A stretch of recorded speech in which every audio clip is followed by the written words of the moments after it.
Ay, salamat.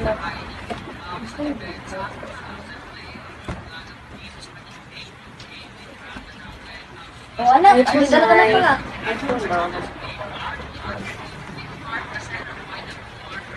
Sige, ito muna ako dun sa kusina. Paghaandan ako ng tanghalian natin. Eko, Nay.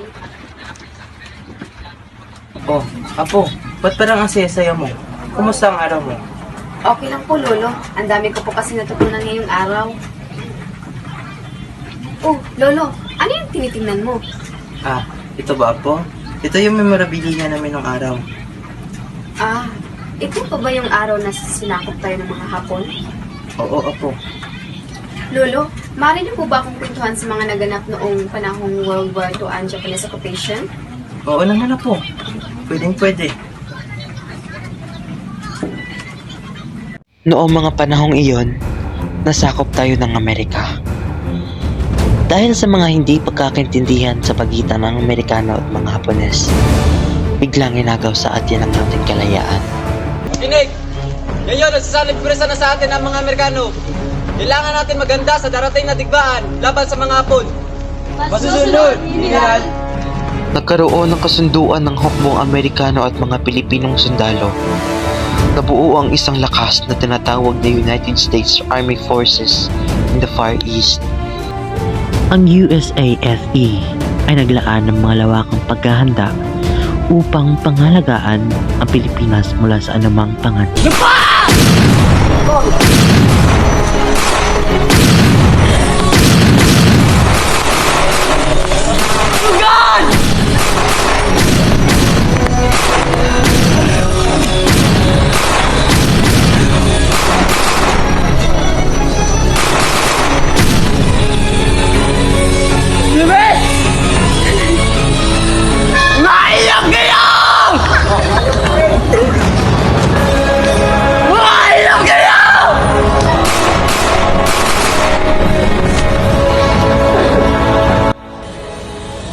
Sa kasamaang palad, hindi kinaya ng lakas ng USAFE ang lakas ng mga Hapones.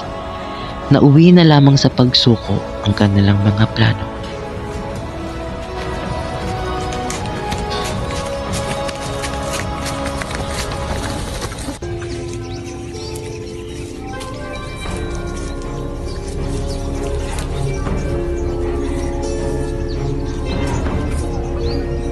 At ang epekto ng pagsuko na ito ay matindi sa sambayan ng Pilipino. Sa harap ng matinding kahirapan, kinailangan ng mga Pilipino na tiisin ang gutom at pagod, lalong-lalo na sa mahabang paglalakbay patungo sa Bataan.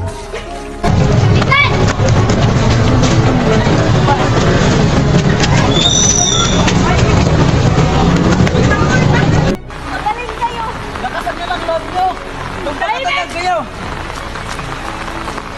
Hindi na tatahimik. Papatayin ko to. Wag! Kunin na itong dalawa. Wag! Wag! Mga mahihina! Akala nyo ililigtas pa kayo? Mga inutil! Mga hayop kayo! Hindi na kayo mananalo! Sa gitna ng mga pagsubok, may kislap ng pag-asa. Hindi alam ng mga Pilipino ngunit may plano ng ginagawa ang mga Amerikano. Nagtataglay ng misyon na magliligtas, inaasam na palayain ng mga Pilipino mula sa hirap ng pananakop ng mga Hapones. Grabe palang pinagdadaanan ng mga Pilipino sa kamay ng mga Hapon, no, Lolo? Oo, Apo. Kaya dapat lang tayo magpasalamat sa mga bayaning tumulong sa atin upang makamtan natin ang ating inahangad na kalayaan. Opo, Lolo. Maraming salamat po sa magandang kwento at marami pa pong natutunan. Walang anuman, Apo. Parang seryoso yata yung pinag-uusapan nyo ah. Ah, wala lang to. Pinagkwentuhan ko lang yung apo ko sa nangyari noon. Ah, ganun ba? Sige na, kumain na tayo. Tara na po, Lolo.